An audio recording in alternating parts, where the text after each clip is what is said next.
দেখুন এই যে রাশি বৃষ রাশি, এই বৃষ রাশির এই জুন মাসটা অত্যন্ত ভালো যাবে। কীরকম ভালো যাবে? কেউ যদি চাকরির চেষ্টা করছিলেন তাদের কিন্তু চাকরি হয়ে যেতে পারে। কেউ ব্যবসা করছেন, ব্যবসাটা ভালো যাচ্ছে না, তাদের ব্যবসা ভালো যাবে। এবং ব্যবসা যদি বিনিয়োগ করে তাহলে সেই ব্যবসায় সে লাভবান হবে। আবার কারুর যদি আটকে থাকা টাকা অনেক দিন ধরে পাচ্ছে না, সেই টাকাটা কিন্তু সে পেয়ে যাবে।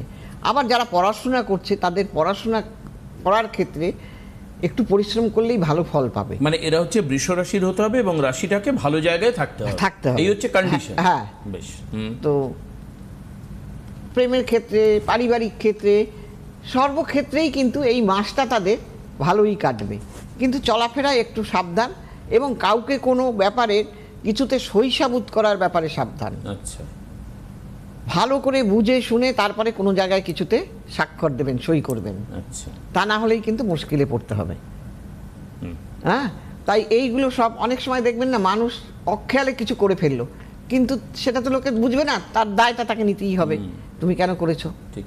ওইটাই কে করায়? গ্রহ করায়। বলে না দশচক্রে ভগবান ভূত হয়ে যায়, সেই রকম মানুষও দশচক্রে ভূত হয়ে যায়। তো সেই জন্য বুঝে শুনে করলে পরে এইটা হয় না। আর গ্রহ খারাপ থাকলে আপনি বুঝবেনই বা কি করে? কারণ তা আপনাকে তো ওটাই বলে হচ্ছে গ্রহের ফের। হ্যাঁ, মানুষ ভুল করে ফেলে, বলে যে আমার গ্রহের ফেরে এটা হয়েছে। গ্রহের ফেরে মানুষ ঘোরে।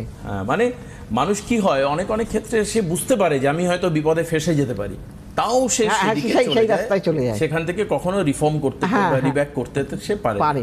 আবার অনেকে অনেক কিছু করেও ধোয়া তুলসী পাতা হয়েও থাকতে পারে তার গ্রহের জন্য। গ্রহের জন্য, বুঝতে পেরেছেন? মানে এটা কিন্তু তুমি যে মুখে বলছো, এটা যদি আমরা বাস্তব সমাজের দিকে তাকাই তাহলে এটাই সত্যি, একদম একদম, এতে আর কোনো রকম বাধা নেই। তো সেই জন্য আমি মনে করি আমার জায়গাটায় যদি আমি ঠিক থাকি, আর আধ্যাত্মিকতার দিক থেকে যদি বলি আমি সৎ থাকি, তাহলে কিন্তু ঈশ্বর আমাকে কোনো না কোনো সময় আমার সততার মূল্য আমাকে দেবেই দেবে। আমি এটা একেবারে ভীষণভাবে বিশ্বাস করি। আমি হয়তো সাময়িক আপনাকে ঠকিয়ে নিলাম বা আপনার নামে বদনাম দিলাম, সেটা সাময়িকের জন্য, সেটা কিন্তু চিরস্থায়ী নয়, সেটা ক্ষণস্থায়ী জেনে রেখে দেবেন। সৎ মানুষ সারা জীবন ছিল, এখনো আছে, থাকবে। হয়তো সৎ মানুষের টিকে থাকতে একটু কষ্ট হয়, তাদের অনেক কিছু পোহাতে হয়, কিন্তু পোহেও তারা ঠিক দাঁড়িয়ে থাকতে পারবে।